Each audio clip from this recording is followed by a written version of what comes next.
नमस्कार. श्री स्वामी समर्थ. आता बघता बघता पाडव्यानंतर लगेचच स्वामींचा प्रकट दिन आहे. मग स्वामी प्रकट दिनानिमित्त आपल्याला जर काही जास्त करता येत नसेल तर गुरुचरित्राचं एक अध्याय आहे. काही जरी नाही झालं तरी हा अध्याय आवर्जून वाचन करायचं आहे. तुम्हाला गुरुचरित्र वाचण्या इतकंच पुण्य प्राप्त होणार आहे. हो, अगदी सर्व दरवाजे बंद झाले तरी स्वामींच्या हृदयाचा दरवाजा कायम आपल्या भक्तांसाठी उघडा असतो. स्वामी नेहमीच आपल्या भक्तांसाठी अडचणीमध्ये धावून येतात. म्हणूनच अडचणीत असताल तर स्वामी तारतील, स्वामी मार्ग दाखवतील. अश्रू थांबत नसतील तर फक्त स्वामींना साथ घाला. स्वामी येतील आणि तुमचे अश्रू पुसतील. अशक्य ही शक्य असे करणारे आपले स्वामी अर्थात स्वामी समर्थ महाराजांचा प्रकट दिन 20 मार्चला आहे.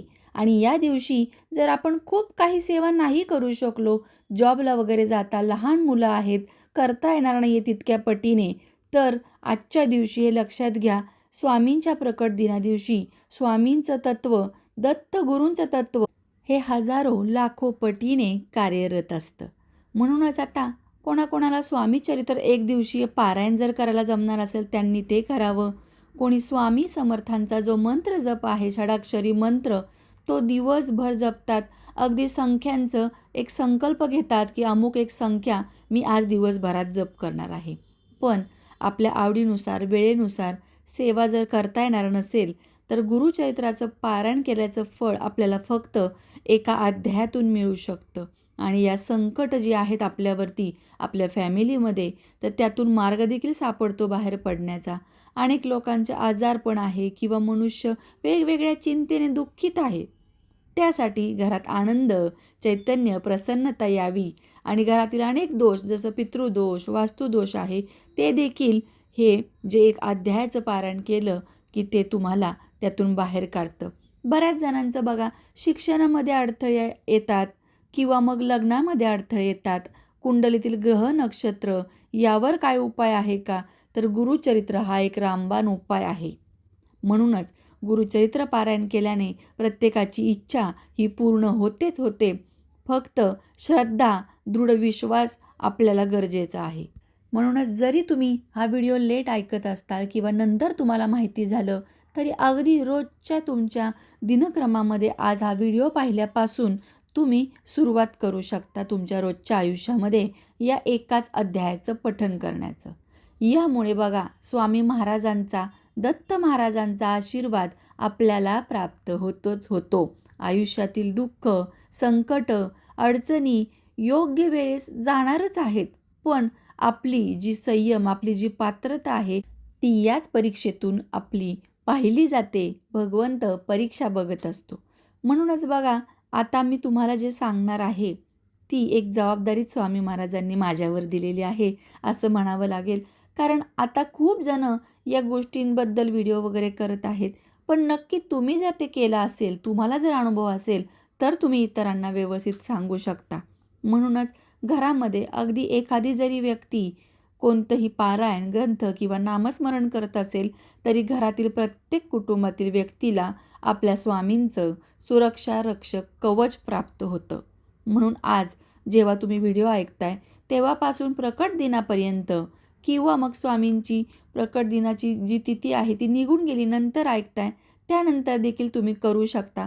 फक्त दुपारी 12 ते 12:30 या दरम्यान फक्त हा अध्याय करायचा नाही. 12च्या अगोदर करा किंवा मग संध्याकाळी किंवा तिन्ही सांजेच्या वेळेस 4 नंतर कधीही करू शकता. ही सेवा सुरू करताना सर्वप्रथम सगळ्या घरात गोमूत्र शुद्ध शिंपडून घ्यायचं. संकल्प घ्यायचा आहे आपल्याला. शक्यतो करून मांसाहार वर्ज्य करायचा आहे, टाळायचा आहे. घरातील काही व्यक्ती असतात ज्या ऐकत नाही किंवा अशा वेळेस जास्त त्रास देतात तर त्यांना तुम्ही काहीच बोलू नका. स्वामी सेवा तुमची सरळ चालू ठेवा. घरामध्ये गोमूत्र वगैरे शिंपडून सुरुवात करायची आहे. ही सेवा करताना आता सगळ्यात पहिल्यांदा मन आपलं शांत हवं आहे. जेव्हा मन शांत असतं तेव्हा आपण संकल्प घ्यायचा आहे. त्याआधी एक नारळ, खडीसाखर आणि ₹1 नाणं किंवा 11 रुपये दक्षिणा स्वामींच्या केंद्रात, मठात किंवा दत्तगुरूंच्या मंदिरात तिथे जाऊन अर्पण करायचं आहे. दत्तगुरूंसमोर किंवा स्वामींसमोर आपली इच्छा, मनोकामना बोलायची आहे आणि ही इच्छा मनोकामना बोलून त्यांच्या चरणी समर्पण करायचं आहे. ही पूर्ण होऊ दे किंवा काय असं काहीच बोलायचं नाही आहे. आपली जी इच्छा आहे ती सांगायची आहे. किती दिवस तुम्ही हा ग्रंथ किंवा हा अध्यायाचं पारायण करू शकता हे तिथं सांगायचं आहे. आणि मग आता काही वेळेस बघा संकल्प राहतो. संकल्प करता करताच राहून जातो. तर काहीच मनामध्ये आणायचं नाही. संकल्प नाही केला तरी तुम्ही तशी सेवा केली तरी ती स्वामी महाराजांपर्यंत पोहोचणार आहे.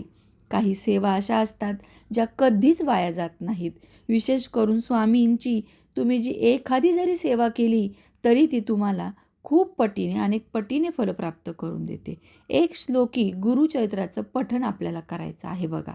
यामध्ये एक श्लोकी गुरुचरित्र जे आहे ते फक्त एक वेळा पठण करायचं आहे.